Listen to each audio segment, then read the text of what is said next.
Hoy te adoramos, Señor. Como iglesia nos estamos colocando de acuerdo en confesar que tú eres el Señor. Creemos, Señor, que tú nos das unidad. Creemos que tú, Señor, nos das de tu hermoso Espíritu Santo, Señor. Gracias, Dios. Permite que las olas de tu presencia inunden nuestras vidas, Señor. Y salgamos de esta reunión llenos de ti, Señor. Te bendecimos, Señor. Hoy entregamos nuestro perfume de alabanza, de adoración. Hoy rendimos nuestras vidas a tus pies. Queremos, Señor, que en este día, Señor, tú te sirvas de nuestras vidas como tú lo quieras, Señor. Te damos honor, te damos gloria. Este lugar ha sido destinado para que nos reunamos y demos honor a ti, Señor. En este lugar se exalta el nombre del Dios Todopoderoso. Y no hay arma forjada contra nosotros que pueda prosperar, porque tú cubres a tus hijos, Señor. Tú cubres tu iglesia, Dios.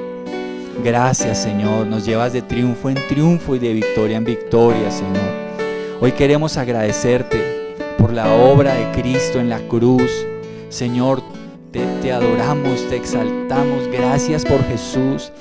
Gracias por tu único Hijo, Señor.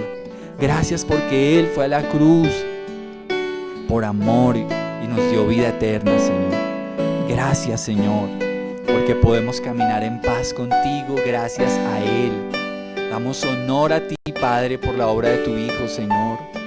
Damos honor a ti también por el poder y la presencia de tu Espíritu, Señor, porque es Él el que nos guía hacia ti, porque es Él el que nos ilumina en nuestro caminar, porque es Él el que produce santidad en nuestras vidas, porque es Él el que nos da dones para servirte.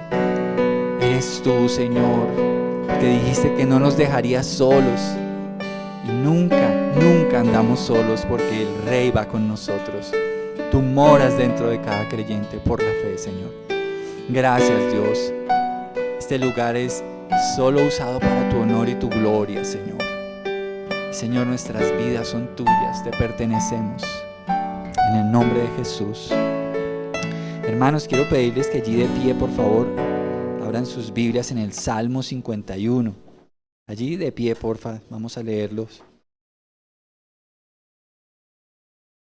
Dice el Salmo 51, vamos a leerlo desde el versículo 1 hasta el 17. Vamos a buscarlo, por favor, y allí de pie todos vamos a leerlo. Vamos a meditar en esta porción de la palabra antes de entregarnos a la enseñanza principal. Leamos juntos. Ten misericordia de mí, oh Dios, debido a tu amor inagotable, a causa de tu gran compasión, borra la mancha de mis pecados. Lávame de la culpa hasta que quede limpio y purifícame de mis pecados. Pues reconozco mis rebeliones, día y noche me persiguen. Contra ti y solo contra ti he pecado. He hecho lo que es malo ante tus ojos. Quedará demostrado que tienes razón en lo que dices y que tu juicio contra mí es justo. Pues soy pecador de nacimiento, así es, desde el momento en que me concibió mi madre. Pero tú deseas honradez desde el vientre y aún allí me enseñas sabiduría. Purifícame de mis pecados y quedaré limpio. Lávame y quedaré más blanco que la nieve. Devuélveme la alegría, deja que me goce ahora que me has quebrantado. No sigas mirando mis pecados, quita la mancha de mi culpa. Crea en mí, oh Dios, un corazón limpio y renueva un espíritu fiel dentro de mí. No me expulses de tu presencia y no me quites tu Santo Espíritu. Restaura en mí la alegría de tu salvación y haz que esté dispuesto a obedecerte. Entonces enseñaré a los rebeldes tus caminos y ellos se volverán a ti. Perdóname por derramar sangre, oh Dios que salva. Entonces con alegría cantaré de tu perdón. Desata mis labios, oh Señor, para que mi boca pueda alabarte. Tú no deseas sacrificios, de lo contrario te ofrecería uno. Tampoco quieres una ofrenda quemada. El sacrificio que sí deseas es un espíritu quebrantado. Tú no rechazarás un corazón arrepentido y quebrantado, oh Dios. Oremos. Señor, gracias por este hermoso texto, Señor. Queremos, Señor, hoy presentarnos delante de ti, pidiéndote misericordia, Señor, porque tú nos amas con amor eterno. Gracias por tu gran compasión, Señor, que tienes sobre todos nosotros. Por favor, hoy lava nuestras culpas, borra la mancha de nuestros pecados, Señor. Hoy reconocemos nuestros errores, nuestras transgresiones. No las ocultamos, sino que las reconocemos delante de ti, buen Dios. Y en este día, Señor, reconocemos que contra ti hemos pecado inicialmente y principalmente, Señor. Reconocemos que a veces en nuestras vidas, Señor, deshonramos tu nombre. Y hoy queremos con esto demostrar que tú tienes la razón, porque tu palabra es la verdad, Señor. Padre, ayúdanos, Señor, a andar en santidad. Como lo dice el verso 6, tú deseas honradez desde el vientre y aún allí me enseñas sabiduría. Purifícanos, Señor, ayúdanos a andar en una línea que te agrade, Señor, y permite, Dios, como dice el verso 8, que el gozo de la salvación regrese, Señor, que no se opaque, que no entristezcamos tu Santo Espíritu. Creemos, Señor, que en esta época en que David escribió este texto, el Espíritu no había descendido aún y por eso él decía, no me quites tu Santo Espíritu. Pero sabemos que en este nuevo pacto tu Espíritu mora dentro de nosotros y aunque no se va, lo podemos contristar, lo podemos apagar. Por eso hoy también pedimos perdón. Si algo hemos hecho para que el gozo que viene de ti se haya apagado o hayamos entristecido tu Espíritu, Señor.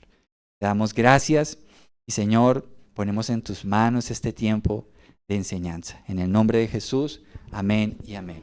Bendiciones, hermanos, por favor, saludémonos, aplaudamos al Señor y vamos a saludarnos unos a otros. Saludémonos, sonriámonos, démosle gracias a Dios por este nuevo día que Él nos regala. Ya los niños pueden salir a su clase y los jóvenes también tienen hoy su actividad para que porfa puedan salir con Cata, que es la persona que va a estar hoy encargada de la clase. Entonces vamos entonces a saludarnos y porfa vamos a tratar de estar ya ubicaditos en las sillas, ¿vale? Vamos a tratar de ubicarnos y de estar ya porfa en silencio, ¿vale? Vamos a estar en silencio pronto porque ya vamos a empezar la enseñanza. Así que bienvenidos los que están atrás, porfa. Ubiquémonos en una sillita. Bienvenidos.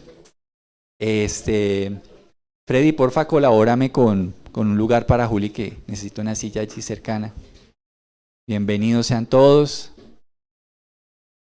Bueno, qué alegría. Entonces, hoy vamos a hablar de un tema que lo he titulado La tristeza que Dios quiere. ¿Cuántos quieren estar tristes? ¿Cierto que no? Nadie quiere estar triste. Pero hay una tristeza que Dios quiere. Y de eso vamos a hablar hoy, la tristeza que Dios quiere. Y es bueno que reflexionemos en ese tipo de tristeza. Entonces vamos a abrir nuestras Biblias en 2 de Corintios, capítulo 7, versos 8 al 11. 2 de Corintios, capítulo 7, versos 8 hasta el 11. Vamos a buscarlo allí en nuestras Biblias y vamos a leerlo juntos. Vamos a estar meditando en esta porción de esta carta de Corintios que es bastante interesante. ¿Listo? ¿Lo tenemos todos? Listo, leamos juntos. No lamento haberles enviado esa carta tan severa, aunque al principio sí me lamenté, porque sé que les causó dolor durante un tiempo. Ahora me alegro de haberla enviado, no porque los haya lastimado, sino porque el dolor hizo que se arrepintieran y cambiaran su conducta. Fue la clase de tristeza que Dios quiere que su pueblo tenga, de modo que no les hicimos daño de ninguna manera. Pues la clase de tristeza que Dios desea que suframos nos aleja del pecado y trae como resultado salvación. No hay que lamentarse por esa clase de tristeza, pero la tristeza del mundo, a la cual le falta arrepentimiento, resulta en muerte espiritual. Tan solo miren lo que produjo en ustedes esta tristeza que proviene de Dios, tal fervor, tal ansiedad por limpiar su nombre, tal indignación, tal preocupación, tal deseo de verme, tal celo y tal disposición para castigar lo malo. Ustedes demostraron haber hecho todo lo necesario para corregir la situación. Vamos a orar. Señor, damos gracias a ti por tu palabra. Gracias por darnos el privilegio de poder reunirnos hoy y de poder conocer tu sabiduría, tu voz. Toda tu palabra es útil, toda tu palabra es verdad. Tu palabra es alimento para nuestra alma, luz, lámpara a nuestros pies, Señor. Te damos gracias, alumbra nuestras vidas y te suplico, Señor, que me uses hoy para llevar este mensaje. Te amamos en el nombre de Jesús. Amén y amén. Bueno, muy bien. Pablo habla aquí de la reacción de los corintios a una carta muy fuerte que él les envió. Pablo era fuerte. De hecho, aunque no lo vamos a hablar hoy, más adelante, a Pablo se le acusaba de que en las cartas era como muy valiente, pero que en presencia era muy bonachón. Entonces los falsos apóstoles y algunas personas de la iglesia de Corinto decían, usted en cartas es todo bravo, es todo bravucón y es todo así como, pero en la presencia es todo buena gente. Lo acusaban por ser débil en ese sentido. Bueno, y Pablo después se defiende, pero lo cierto es que Pablo tenía un carácter muy bello, pero yo creo que es este tipo de persona que era apasionado por el nombre de Dios. Le apasionaba la honra al Señor.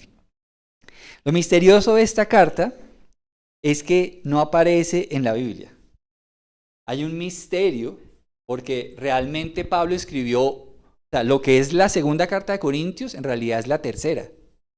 Pero por la providencia de Dios esta carta se extravió. Y a esa es la carta a la que él se refiere aquí. Dice en el versículo 8, no lamento haberles enviado esa carta tan severa. Nosotros no conocemos el contenido pleno de esa carta, pero por la voluntad de Dios esa carta no aparece en el canon bíblico. Dios lo decidió de esa manera y eso es uno de los misterios de tantos que tiene la fe, ¿verdad? Esa carta no es conocida, pero sí podemos conocer algunos detalles. Y es que, por ejemplo, era una carta con un fuerte llamado de atención. Eso sí lo podemos decir porque él mismo lo cita en los versos que leímos. Era una carta con un fuerte llamado de atención. Pablo estaba enojado. Al parecer, recordemos que por lo menos en la primera carta, Pablo hace un llamado a la iglesia porque había una persona que estaba metido en una relación que no era la correcta, ¿sí? Entonces, él llama la atención. Pareciera que pudiera ser esa la causa, ¿sí? Porque parece, si no estoy mal, espero no fallar, mi memoria no me haga quedar mal, era un hombre que estaba metido con la mujer de su papá, ¿sí? Entonces, Pablo estaba enfurecido con eso. Porque él decía, ¿cómo es posible que ustedes, aunque yo no estoy en Corinto, cómo es posible que ustedes hayan permitido eso? ¿Cómo es posible que ustedes no se hayan acercado a ese hermano y le hayan dicho, oye, pero ¿qué estás haciendo? Ten cuidado. Entonces, a Pablo lo tenía muy ofendido eso. Puede ser que esa haya sido la razón de la segunda carta que se extravió. Pero también sabemos algo, es que esa carta causó dolor en los corazones de los hermanos de Corinto. Es decir, que esa carta fue tan fuerte que los de Corinto no querían ver ni en pintura a Pablo. Estaban molestos. Como si dijeran, uy, Pablo, usted, pero te pasó de la raya. Qué vaciada la que nos pegó, ¿por qué nos tratas así en la carta? La gente estaba muy molesta. Pero también podemos saber que esa carta, sin duda alguna, era una herramienta pastoral para que la iglesia meditara en su caminar con el Señor. A veces, como pastor, debemos saber de que no siempre los mensajes van a ser estilo, ay, tan lindos, ánimo. A veces el Señor nos manda, bueno, ¿qué está pasando? Pilas, orden, ¿sí? Algunos se sorprenderán de a veces escucharlo uno hablar así, pero el Señor también nos exhorta. Nos exhorta. Imagínense usted esa escena en la que el Señor entró al templo y con un látigo, ¡pah!, hizo así. Porque la gente estaba vendiendo, estaba comerciando dentro del templo. Imagínense esa ira del Señor. Eso debe haber sido tremendo estar uno ahí. Cogió un látigo y ¡pum!, lo hizo sonar duro y todo el mundo, ¡wow! Y él empezó en molesto a quitar todo. No, porque la casa de mi padre será llamada casa de oración. Empezó a sacar todo, estaba bravísimo. Entonces aquí vemos que esta carta era una herramienta pastoral para traer orden a la iglesia. Pablo amaba la iglesia del Señor y siempre estuvo dispuesto a hacer todo lo que estuviera a su alcance para que la iglesia fuera bendecida y tuviera un caminar correcto delante de Dios. Pablo decía que él era como un preparador de bodas. Estoy parafraseando. Le decía, los estoy preparando porque ustedes se van a casar con mi Señor. Entonces él se veía como un preparador de bodas. Quiero que la novia esté lo más bella posible, lo más pulcra, lo más perfumada, lo más bella, para que se case con mi Señor. Él lo expresaba con esas palabras tan especiales. Ahora, volviendo al tema que nos atañe acerca de la tristeza que viene del Señor, meditemos en algo. ¿Qué herramientas podría usar o usa el Señor para causarnos tristeza? Porque ya vimos en el texto que en efecto Dios puede producir tristeza en nosotros. Entonces, yo he encontrado 3 que solo las voy a citar. La primera es, Dios nos causa tristeza a través de su palabra. Cuando nosotros podemos estar en 2 líneas. Podemos estar caminando en la línea de la obediencia o podemos estar en la línea de la rebeldía con Dios. Si yo le digo, hermano, arrepiéntase, tenga cuidado con su caminar, y usted está en obediencia, ¿usted cómo toma eso? Bueno, yo estoy tranquilo porque, Señor, yo ando bien contigo. Pero si yo le digo eso y usted está parado en la línea de la desobediencia, usted va a decir, uy, me estás como hablando, o me estás regañando, me estás exhortando. Entonces, la palabra de Dios cumple ese propósito. La palabra de Dios es útil para redarguir. La palabra de Dios es útil para que todo hombre de Dios crezca y camine conforme a la voluntad del Señor. Entonces, yo por eso le aconsejo algo con mucho respeto. Cuando usted haga el estudio de algún libro de la Biblia, yo le aconsejo, léalo completo. Porque a veces nos quedamos con las porciones donde Dios nos está dando cariño, ánimo, y eso nos vuelve niños consentidos espirituales. ¿Sí? En cambio, si leemos, por ejemplo, escoja un libro, léalo completo. Se va a dar cuenta, usted va a conocer el carácter de Dios. Necesitamos conocer el carácter de Dios tal y cual como Él es. No como nosotros queremos que Él sea, sino tal cual como Él es. Porque Él es un Dios que tiene una personalidad y así lo debemos conocer. Entonces, algunos dicen, pastor, pero es que el Dios del Antiguo Testamento es muy diferente al del Nuevo. Yo digo, no, realmente no. Él es el mismo. Sino que en esta época especial de la iglesia, Él está mostrando su gracia, de una forma especial, a través de Jesús. Entonces, Él nos muestra, nos causa tristeza a través de su palabra. Me encanta ese momento en el que en el libro de Nehemías, después de que ellos vuelven de la cautividad de Babilonia, están los grandes reformadores del Antiguo Testamento. Está Esdras, está Nehemías, hay otras personas. Ellos empiezan a leer el libro de la ley y empiezan a llorar porque se han dado cuenta que habían abandonado a Dios. Empiezan a llorar al darse cuenta, Dios mío, no habíamos caído en cuenta de todo lo que estábamos haciendo y esto no era agradable a Dios. Empezaron a llorar. Qué bonito eso. Entonces, la palabra de Dios es usada para causarnos tristeza. ¿Qué más? ¿Saben? El consejo amoroso de alguien cercano. El consejo amoroso. Hay personas que de verdad nos aman.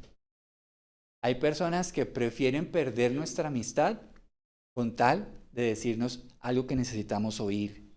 Con amor, claro está. Entonces, el consejo amoroso de alguien cercano. Y Dios usa personas de esa manera. Al rey David, Dios le mandó a un profeta, al profeta Natán, para decirle, mijito, usted anda mal. Usted se puso de chistoso, se metió en adulterio. Y además de eso, usted no conforme mandó a matar al esposo de esa mujer. David estaba calladito, él dijo, nadie se va a dar cuenta, esto lo echamos debajo del tapete, nadie lo va a ver, pero cómo no, que Dios lo vio, y Dios por amor a su siervo, también en honra a su justicia, manda al profeta y le dice, mire, usted hizo esto, hágame el favor y póngase en orden. Entonces, es el consejo amoroso de alguien cercano. ¿Sabe también qué causa tristeza de parte de Dios? Cuando Dios nos está hablando a través de las circunstancias. Dios te habla a ti y me habla a mí a través de las circunstancias. Las circunstancias a veces pueden ser un lenguaje divino para decirnos, no es el camino que yo quiero para ti. Las circunstancias. No puedo generalizar que el 100% de ellas, pero es algo que debemos considerar. A veces el Señor no permite que las cosas salgan como queremos porque Él quiere que reflexionemos en nuestro corazón, que reflexionemos en nuestros caminos. Y las circunstancias se convierten en un lenguaje de Dios para causar esa tristeza que Dios quiere. Ahora, ¿cuál es el objetivo de esa tristeza que viene de Dios? Leamos nuevamente versos 8 y 9. Leámoslo allí juntos, allí en 2 Corintios 7, versos 8 y 9. Repitamos y dice, no lamento haberles enviado esa carta tan severa, aunque al principio sí me lamenté porque sé que les causó dolor durante un tiempo. Ahora me alegro de haberla enviado, no porque los haya lastimado, sino porque el dolor hizo que se arrepintieran y cambiaran su conducta. Fue la clase de tristeza que Dios quiere que su pueblo tenga, de modo que no les hicimos daño de ninguna manera. El objetivo de la tristeza de Dios, vamos a verlo en varios tópicos. El primero es causarnos dolor. Esto suena un poco contradictorio. ¿Dios quiere que yo tenga algún tipo de dolor? En este caso sí. Dios quiere causarnos dolor. Permite que esa tristeza que viene según Dios nos cause dolor.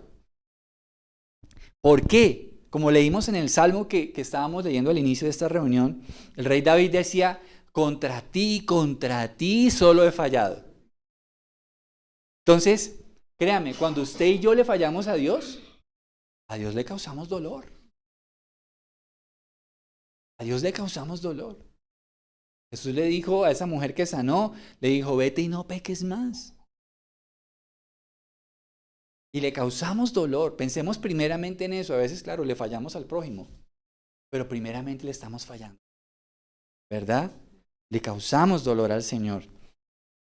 Y ese propósito de Dios de causarnos dolor también es porque ese dolor nos confronta con nuestros propios pecados. Ese dolor que viene de Dios. Dios quiere que podamos sentir ese dolor que Él tiene por nuestros errores. También otro propósito de esa tristeza está allí también, dice que es ser redargüidos. Ser redargüidos. La tristeza del Señor busca generar en nosotros convicción de pecado. De alguna manera, esta tristeza espiritual es un llamado de atención del Señor. Nos quita temporalmente la paz que proviene de su espíritu hasta que no nos pongamos en orden con Él. Ojo con este punto, porque este punto es muy importante. Usted y yo sabemos, cuando hemos nacido de nuevo, que Dios envía su espíritu a morar dentro de nosotros. La Biblia dice claramente que donde está el espíritu de Dios hay libertad. Dice que el espíritu de Dios nos trae el gozo de la salvación. ¿Verdad? Pero cuando nosotros andamos en sendas que no son agradables a nuestro Dios, Él nos redarguye. ¿De qué forma? A través de su espíritu. Entonces, David decía en el Salmo 51, no quites de mí tu Santo Espíritu. En el Antiguo Pacto, Dios sí quitaba su espíritu de las personas. En el Antiguo Pacto. Porque aún no había venido Jesús a morir. Y después de que Él muere, entonces, ahí sí viene a morar dentro de cada creyente. En el Antiguo Pacto no sucedía eso. Tenemos que tener claro eso. Solo venía sobre algunas personas. Los reyes, los profetas y los sacerdotes. Pero, en el caso de David, Dios sí le quitó su espíritu. Que Él decía, no quites de mí tu Santo Espíritu. Entonces, él sí pudo vivir, como seguramente otras personas, la experiencia de que el Espíritu de Dios le fuera quitado. Pero pensemos nosotros que pertenecemos a una generación del nuevo pacto. Dios no quita el Espíritu a aquel a quien se lo ha dado, pero nosotros sí lo podemos contristar y entristecer, lo podemos apagar. Por eso a veces uno dice, Señor, yo que venía tan bien, pero después de que pasó esto o lo otro, yo no me siento tranquilo. He perdido la paz. Y es el Señor diciendo, hey, te quiero causar tristeza porque tú hiciste eso. Es para que reflexiones. Te quité por un momento el gozo que proviene de mi salvación, para que medites en tus caminos. Y esto hace parte de la bondad de Dios, porque ¿qué quiere Dios con esto? Atraernos nuevamente a Él. Atraernos nuevamente a Él. Entonces, esta es la tristeza que viene según Dios. Él lo hace para que seamos redargüidos. Para que seamos redargüidos. Para que hagamos una pausa. Y en lugar de estar caminando todo el día y sin meditar en Dios, Dios nos sacude y nos dice, detente un momento, no puedes caminar de esa manera. Estemos a cuentas, hijo. Estemos a cuentas. Hablemos, dialoguemos. Quiero que reconozcas que esa senda no está bien para ti. Abandona ese pecado. Abandónalo. Porque mientras eso suceda, pues tú vas a estar enredado en la vida. Pero cuando camines en la obediencia del Señor, todo empieza a fluir.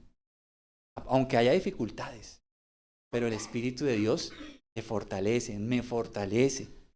Entonces, somos redargüidos por el Señor, como un padre que ama a sus hijos.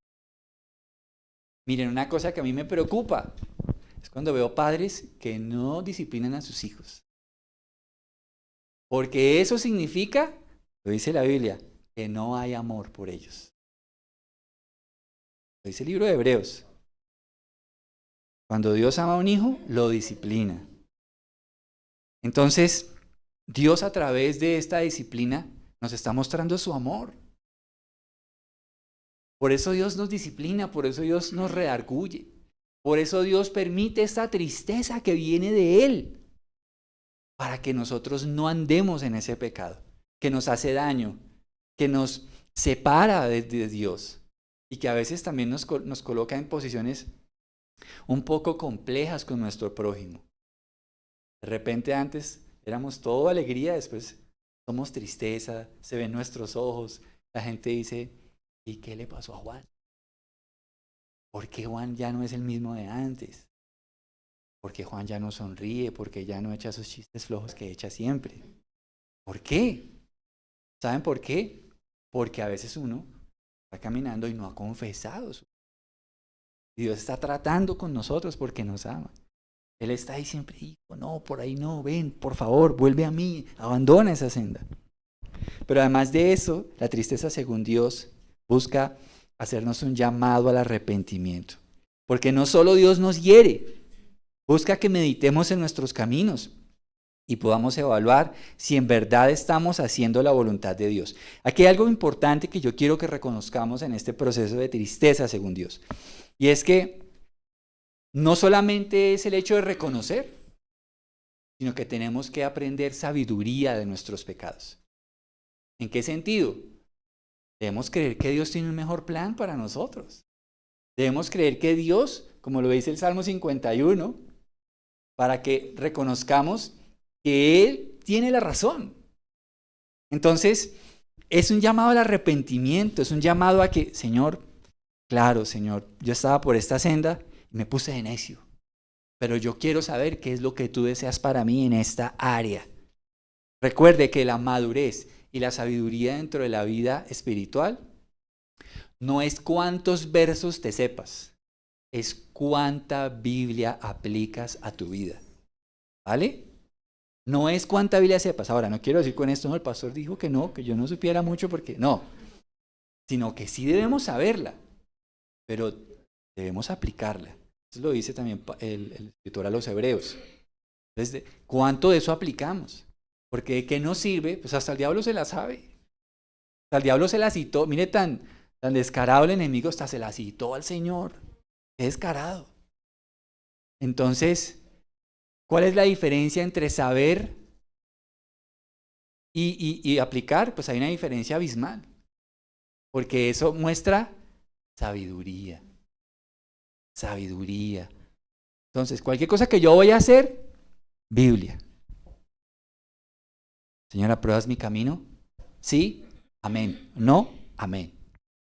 Eso es sabiduría, así de sencillo, no tenemos que buscar la sabiduría por allá. Me acuerdo, este viernes estábamos hablando en la clase del seminario acerca del gnosticismo. Y uno de los pilares del gnosticismo es justamente que el conocimiento, la gnosis, la gran sabiduría de la luz, la chispa que necesita la humanidad, está reservada para unos pocos y está por allá lejos, donde la verdad es muy difícil alcanzar. Y les ponía a hacer un ejercicio a los estudiantes en el seminario, les decía, vamos a ver qué dice la Biblia de todos estos principios del gnosticismo. Y con la Biblia decíamos, sí, mire, esto no es verdad, porque la Biblia dice esto y esto. Realmente, Dios no quiere ser lejano ni distante. Y decíamos, Juan 3:16 dice que de tal manera amó Dios al mundo. Es más, la encarnación de Dios, que lo hizo en su Hijo, nos muestra que Dios no creó esto y se desentendió. Al contrario, pensó de antemano en un cordero para salvar la humanidad. Dios no está desentendido. Su sabiduría no está lejana. ¿Dónde está la sabiduría de Dios? En su Biblia. Ahí está, no está lejana. Dios no dijo, bueno, miren a ver cómo hacen. No, Dios se tomó el tiempo de un periodo de más de 1000 y pico de años, inspirar a ciertas personas para que tuviéramos el texto bíblico. Y en ese libro está la sabiduría del Señor. ¿Cuál es el principio de la sabiduría? Proverbios 1:8. El principio de la sabiduría es el temor a Dios. Qué bonito eso. Entonces, es para que seamos llamados al arrepentimiento. Entonces nuestros ojos son puestos en la sabiduría de Dios. Abandonamos el camino de pecado, pero son puestos nuestros ojos, nuestro corazón, nuestras intenciones en la sabiduría de Dios. Porque si no, es como ir al médico, y el médico le dice, mijito, haga esto y esto. El médico es un duro, una eminencia. Pero usted sale de la consulta y no hace nada. Eso no es sabio. Eso no es sabio de ninguna manera. ¿Cómo vamos a ver los cambios? ¿Cómo vamos a ver nuestra salud mejorar? ¿Y cómo vamos a ver nuestra vida espiritual ser mejor?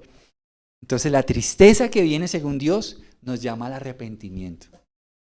Porfa, medita en esto. Tal vez tú hoy estás atorado en una discusión con Dios. ¿Será que eres tú? Tal vez tú estás peleando con Dios diciéndole, Señor, pero esto no es tan grave, Señor. Y el Señor dice, mijito, lo voy a atrapar en su sabiduría. Por favor, medita. De pronto uno a veces tiene esas peleas con Dios. Yo recuerdo algunas veces también me enfrascaba en esas peleas con Dios y le decía, Dios, pero no es tan malo. Decía, y vivía sin paz. Hasta que me ponía al lado de Dios. ¿Y sabe qué pasaba? Volvía la paz de Dios a mi corazón. Porque Dios va a tratar con nuestro corazón, va a tratar con nuestra vida. Entonces, Él nos llama al arrepentimiento. Podemos pensar inclusive que estamos caminando bien, pero vamos a necesitar ser entristecidos por Dios al mostrarnos que nuestra senda no es la mejor en algunos casos. Dice Proverbios 14:12. Si quiere buscarlo, yo se lo leo. Dice la Escritura, delante de cada persona hay un camino que parece correcto, pero termina en muerte. Hoy en día tenemos un relativismo tremendo en la humanidad. Cada persona pareciera tener una razón. Y hay un tremendo relativismo. Hay un hombre que hace unos debates tremendos, pero sobre estos temas, él pone a pensar a las personas un poco. Uno de ellos lo llaman y le dicen, soy una mujer en un cuerpo de hombre. Este hombre tiene unas preguntas que me encantan, los corcha y los pone a pensar. Entonces le dice, bueno, dime, ¿tú por qué no tienes 8 años? Porque la razón dice en mi certificado que yo nací tal día. Ah, bueno, entonces, ¿cómo es que tú dices que eres eso cuando la genética tuya dice otra cosa? Se pone un ejemplo de varios, el hombre los pone a pensar. Hay gente que hasta le tira el teléfono, le dice de todo, lo insulta. Pero hay personas que en esa llamada como que, es como, pum, quedan así despiertos y dice, lo voy a pensar, gracias por su mensaje. Estoy citándole un ejemplo, espero no me vayan a banear por esto, pero es la verdad, ¿qué puedo decir? Entonces, delante de cada persona hay un camino y necesitamos atender la sabiduría de Dios. Ahora, Dios permite esta tristeza que viene según Él también para que cambiemos nuestra conducta. Hemos hablado de un proceso, espero que usted lo haya podido detallar. Primero, nos causa dolor. Segundo, nos redarguye. Tercero, nos llama al arrepentimiento. Tercero, cambia nuestra conducta. ¿Qué quiere decir esto? Que las decisiones que tomemos después de la tristeza según Dios, ¿qué es lo que quiere Dios? Pues que cambiemos nuestra conducta. Así de sencillo.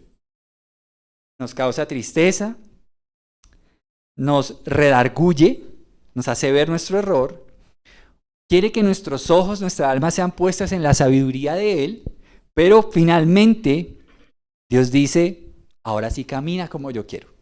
Cambia tu conducta. Y ahí, ¿sabe qué va a suceder? La tristeza de Dios desaparecerá. Porque Dios logró el objetivo que tenía con esa tristeza que viene según Él. Yo creo que una de las cosas que a mí me preocupa a veces de nuestro andar con Dios es eso. ¿Cuánto tiempo puede pasar en tu vida y en la mía hasta que digamos, Dios, tú tenías razón? ¿Cuánto tiempo puede pasar? Hay personas, y esto sí es literal, hay personas que tienen un mes con Dios y han caminado más que otros que llevan años. ¿Sabe qué hace la diferencia? Esto. Cuando entendemos ese proceso, porque claro, uno empieza a caminar con Dios y Dios sí está todo el tiempo, hijo, ese bombillo del llamado Dios está siempre prendido, hijo, por aquí. Ya después no se enciende con tanta frecuencia. Pero yo sí conozco personas que llevan años y lamentablemente su vida sigue estancada. Hermano, no te hagas daño al venir a una iglesia y tener una confesión cristiana si tú no estás dispuesto a obedecer la tristeza que viene según Dios. No te hagas ese daño porque la verdad estás haciéndote una trampa terrible. Te estás tumbando a ti mismo y tú mismo te crees que nadie se está dando cuenta. No te hagas ese daño.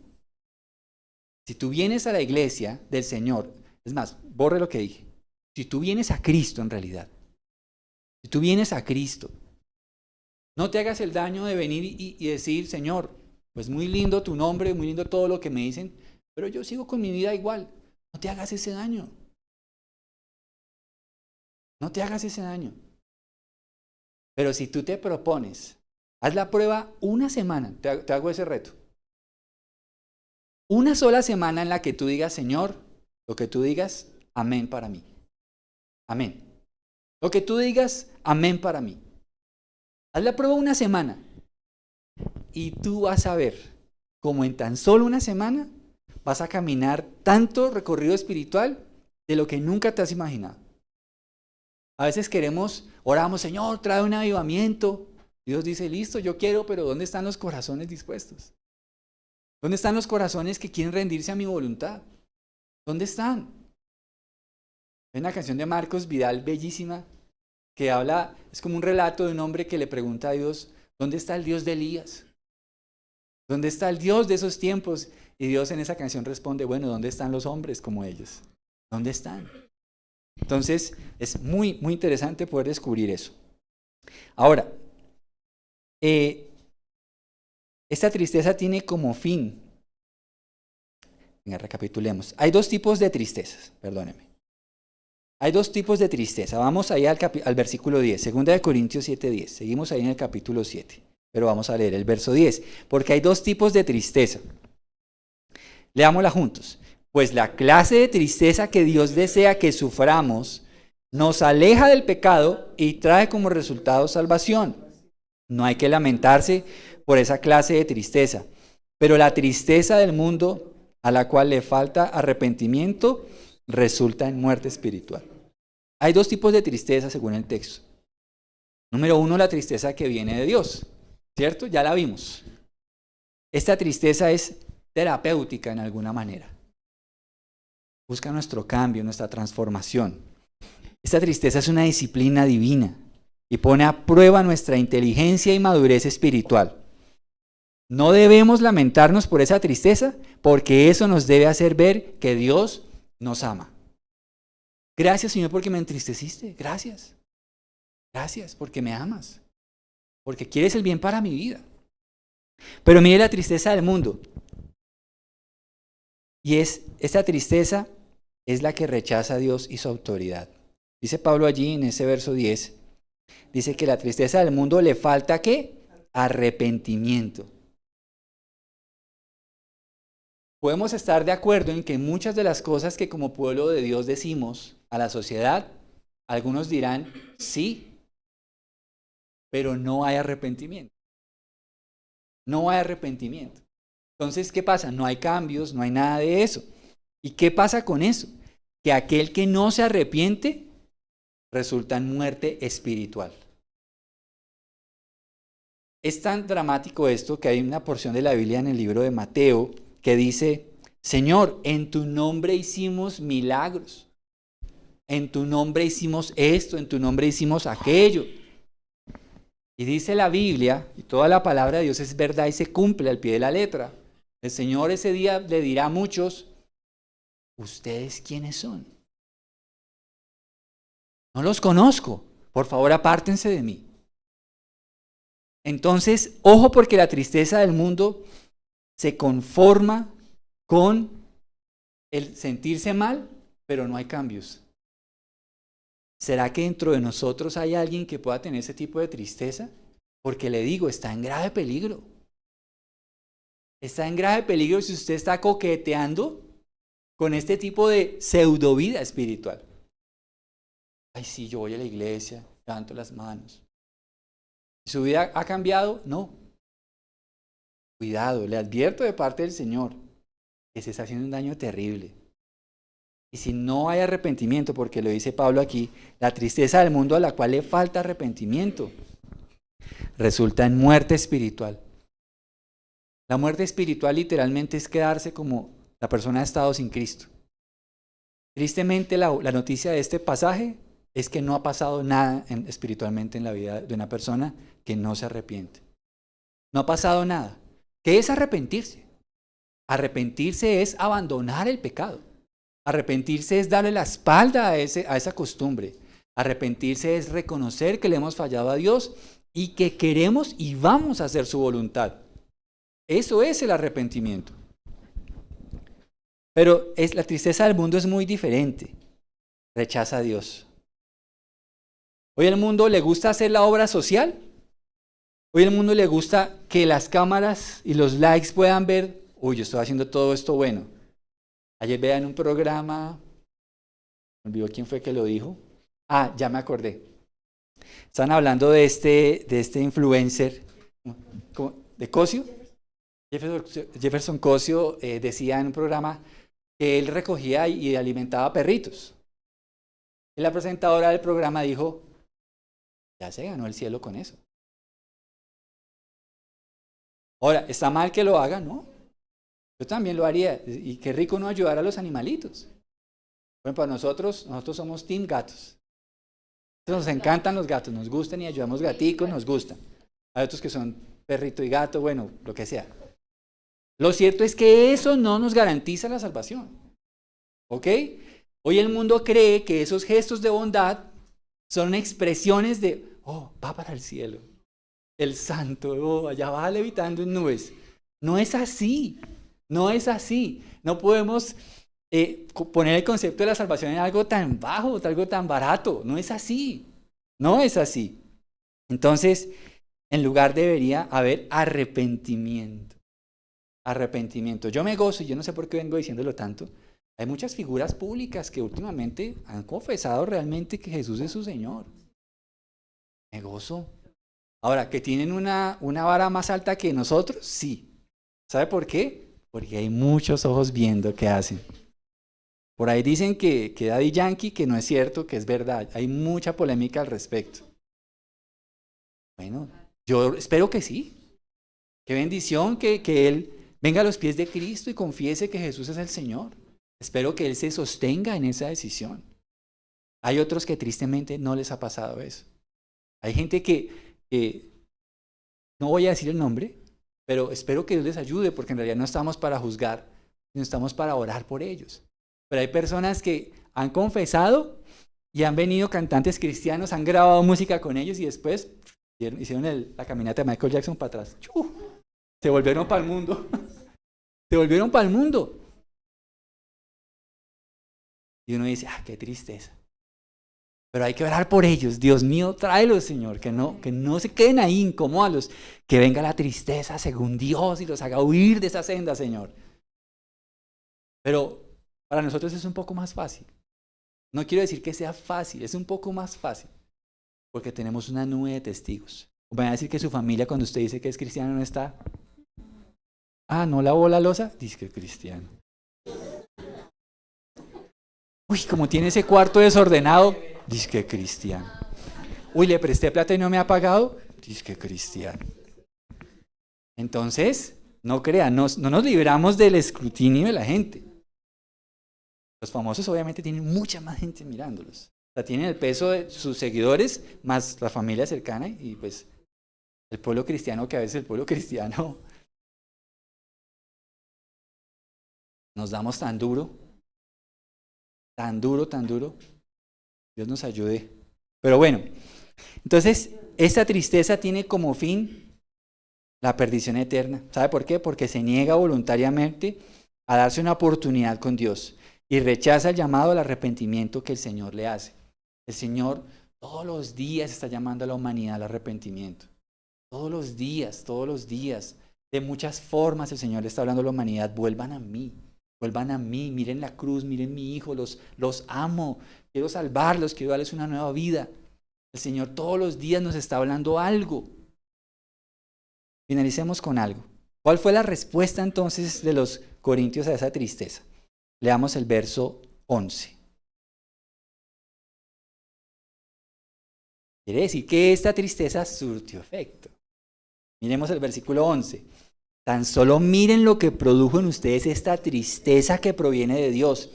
Tal fervor, tal ansiedad por limpiar su nombre, tal indignación, tal preocupación, tal deseo de verme, tal celo y tal disposición para castigar lo malo. Ustedes demostraron haber hecho todo lo necesario para corregir la situación.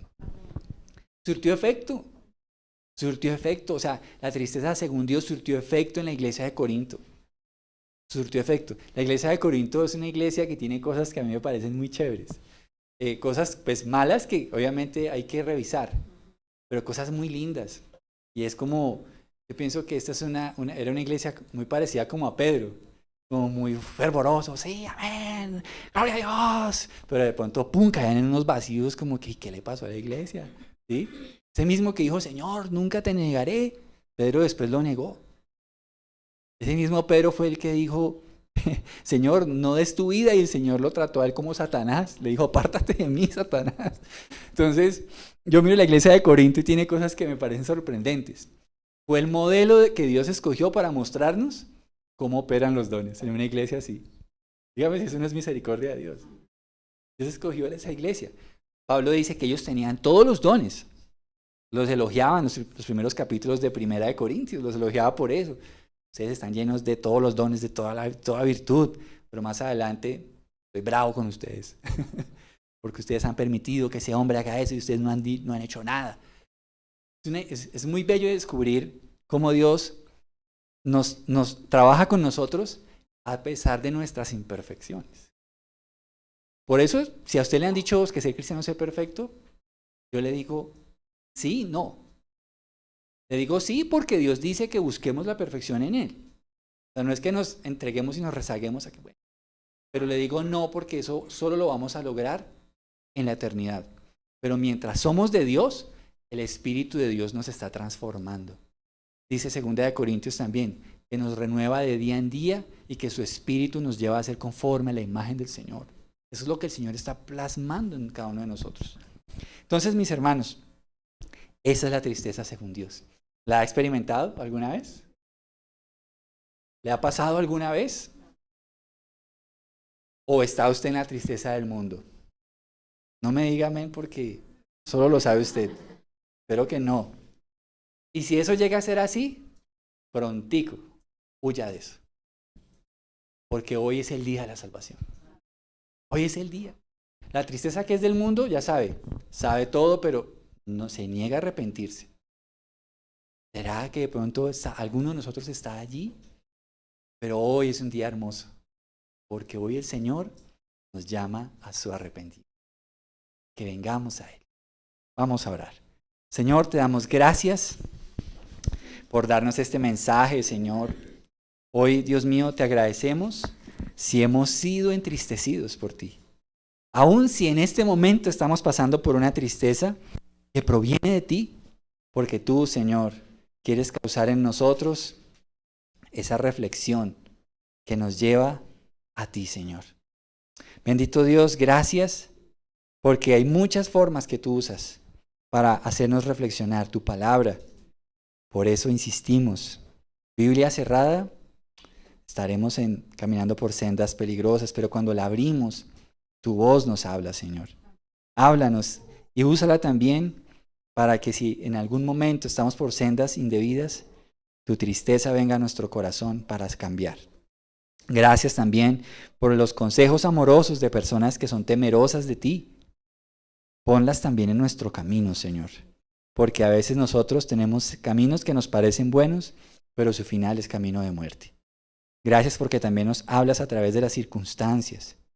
Las circunstancias también a veces tienen un mensaje de ti. Señor, permite que podamos sentir ese dolor por primero haberte fallado a ti y a nuestro prójimo, Señor. Permítenos ser redargüidos, reconocer que nuestro corazón no está bien y que necesita cambiar. Permítenos, Señor, tomar el arrepentimiento, que nuestros ojos puedan aplicarse a tu sabiduría y poder mirar, Señor, tus caminos y entonces cambiar nuestra conducta, Señor. Caminar en luz, caminar en sabiduría, en madurez. Líbranos, Dios, de andar en la tristeza del mundo. Una tristeza inútil, una tristeza vana, inservible, una tristeza hipócrita. Líbranos de ese tipo de tristeza, Señor. Porque en realidad queremos que esa tristeza que viene según tú nos lleve hacia ti, Señor.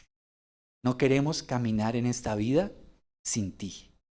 No queremos caminar en esta vida con tu espíritu entristecido, redargüido por nuestros hechos. No queremos eso, Señor. Examínanos y mira si en nosotros hay camino de perversidad. Examínanos, Señor. Escudriñanos. Señor, aun donde nosotros podemos decir estamos bien, pon tu dedo, Señor. Y si es necesario cambiar, déjanos saberlo, por favor. Te bendecimos por tu tristeza, porque esa tristeza nos llevará a ti y entonces el gozo de tu espíritu volverá a inundarnos por completo. Tómese allí unos segundos y tal vez usted necesita responder hoy a la tristeza según Dios. Tómese unos segundos y hable con Dios. Si tal vez usted venía al culto y estaba tal vez en esta pequeña pelea con Dios, porque tal vez hoy Dios lo sentó aquí para darle sus argumentos. Señor, pedimos perdón si en algo te hemos fallado. Queremos, Dios mío, que retires esa tristeza. Se ha cambiado por el gozo de tu espíritu. Te amamos en el nombre de Jesús. Amén y amén. Mis hermanos, el Señor nos ayude a meditar en sus caminos, ¿verdad? Amén, gloria a Dios. Gloria al Señor. Bueno, rápidamente algunos anuncios. Hemos colocado un cofre en la mesa para que si usted tiene alguna petición especial de oración, la pueda escribir y la deposite ahí. ¿Listo? Vamos a estar orando por esa petición durante esta semana. Entonces no tenga pena, ahí están los papelitos de colores, un esfero, hay un buzoncito que hemos colocado allí para que usted lo pueda dejar, ¿vale? Para que entonces estemos orando los unos por los otros y vamos a comprometernos con esa oración. ¿Alguien cumplió años en estos días?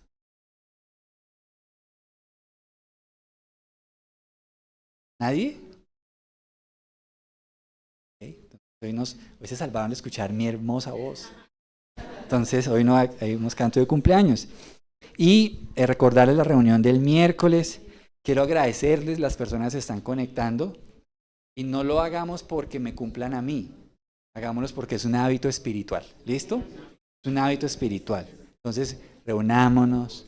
Sé que no es igual a una reunión presencial, pero lo podemos hacer de esta manera y podemos allí adorar al Señor. Y por último, vamos a orar por las ofrendas. Dice la palabra de Dios en Proverbios 10:22. La bendición del Señor enriquece a una persona y Él no añade ninguna tristeza. Quiero que la bendición del Señor esté sobre su vida y que lo enriquezca en todo sentido, tanto espiritual como materialmente. Pero la bendición de Dios no causará tristeza a su vida. Amén. Que la bendición del Señor esté en su vida. Así que vamos a orar por ese apoyo y por nuestras finanzas. Señor, en este día también queremos darte gracias, Señor, porque tú eres el Dios que cuida de nosotros. Señor, quiero pedirte, y lo siento de esa manera, Señor, santifica nuestra economía, Señor. Pon orden en nuestras finanzas. Señor, envía tu bendición sobre la economía de cada familia de la iglesia. Señor, santifica el manejo que hacemos de los recursos. Santifícalo, Señor. Permite que podamos usarlo de una manera honrada, de una manera santa, piadosa. También de una manera amorosa hacia ti, hacia nuestra familia y también hacia quienes tienen necesidad, Señor. Bendito Dios, tu bendición es la que enriquece a una persona y no añade tristeza con ella. Te bendecimos y gracias por darnos tantas bendiciones. Te damos gracias por cuidar de nosotros, por bendecir nuestra alacena, por bendecir la obra de nuestras manos y por caminar con nosotros cada día de la vida. En el nombre de Jesús oramos. Amén y amén. Mis hermanos, el Señor los bendiga. Una buena semana y nos vemos pronto por acá. Bendiciones.